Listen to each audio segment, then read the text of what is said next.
पाकिस्ताननि खौरांगिरिया भारतनि गुबुन हादरनि मन्त्रि एस जयशंकरखौ नार्भास खालामनो नाजादोंमोन। भारतनि गुबुन हादरनि मन्त्रि एस जयशंकरा पाकिस्ताननि खौरांगिरिखौ गोख्रों फिननाय होदोंमोन, बेखौ बिथाङा जिउ थाजासिम गोसोखांगोन। सुलुंनि बायदिब्ला ब्रिटेनआव मोनसे हाबाफारिनि समाव पाकिस्ताननि खौरांगिरिया काश्मीर जेंनाखौ दैखांनानै भारतनि गुबुन हादरनि मन्त्रि एस जयशंकरखौ गिनाय खालामनो नाजादोंमोन।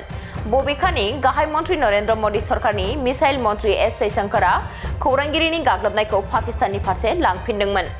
बै समाव ब्रिटेननि चैथम हाउसआव मोनसे खौरां मेल सोलिगासिनो दंमोन, जेराव मुलुगनि खौरांगिरिफोरा भारतनि गुबुन हादरनि मन्त्रि एस जयशंकरखौ सोंथि खालामगासिनो दङमोन। भारतनि गुबुन हादरनि मन्त्रिया रोंगौथि गोनां महरै पाकिस्ताननि खौरांगिरिनि सोंथिनि सोंनायनि फिननायखौ गोख्रोङै होनानै बिथांखौ सिरिक खालामदोंमोन। मख'नो गोनांदि पाकिस्ताननि खौरांगिरिया भारतनि गुबुन हादरनि मन्त्रि एस जयशंकरनाव सोंथि सोंदोंमोन दि नोंथाङा काश्मीर जेंनानि सायाव मा खालामनो थांगासिनो दङ। भारतनि गुबुन हादरनि मन्त्रि एस जयशंकरनि फिननाय होनाया गासै पाकिस्तानावनो रिंखांबाय थादों जानांगौ। भारतनि गुबुन हादरनि मन्त्रि एस जयशंकरा पाकिस्ताननि खौरांगिरिनि सोंथि सोंनायाव फिन होनानै बुंदोंमोन, गुबैयै जों काश्मीरनि बांसिन जेंनाफोरखौ सुस्रांबाय।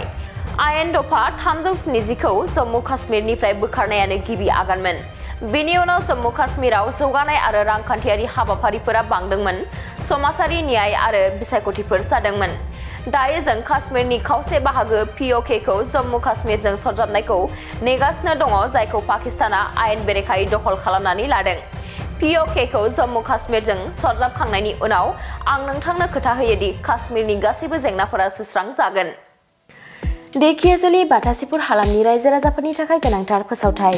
धेकियाजुलि बाटासीपुर हालामनि आबि सेन्टार साखाथियाव थानाय बर' बिजोंनि फरायसालि दानसोरां एकाडेमियाव 2025-2026 बोसोरनि थाखाय गोदानै फरायसाफोरनि मुं थिसननाया सोलिगासिनो दङ। बे फरायसालियाव थाखो बिथराइनिफ्राय लानानै थाखो 9सिम मुं थिसननो हागोन। 2020 मायथाइयाव गायसनजानाय बे दानसोरां एकाडेमियाव नोंथांमोनहा नांगौ रोखोमनि फोरोंथायनि खाबुफोरखौ मोननो हागोन, जेरै फराफारि फोरोंनायनि अनगायैबो कम्पिउटार सोलोंनाय, गेलेनाय, आलादा थाखो फोरोंनाय जेरै इंराजि आरो हिन्दी आयदानि सायावबो जर'खायै फोरोंथाय होनाय जायो। बेनि अनगायैबो हौवासा आरो हिन्जावसाफोरनि थाखाय आलादा हस्टेल थानायनिबो खाबु दङ। बेजों लोगोसेनो फरायनायाव उन जानानै थानाय एबा गोसोआव लाखिनो हायै फरायसाफोरखौ आलादायै फोरोंनायनिबो खाबु होनाय जादों। मख'नो गोनांदि बिथराइ थाखोनि मुं थिसननायखौ बेसेन लायालासे थिसननाय जादों।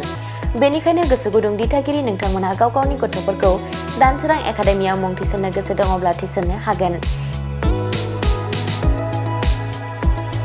दानसोरां एकाडेमियाव मुं थिसननो थाखाय नोंथांमोनहा 9704457550 एबा 88764802118 जानबुं अनजिमायाव फोनांजाब खालामनानै सुलाद लानो हागोन।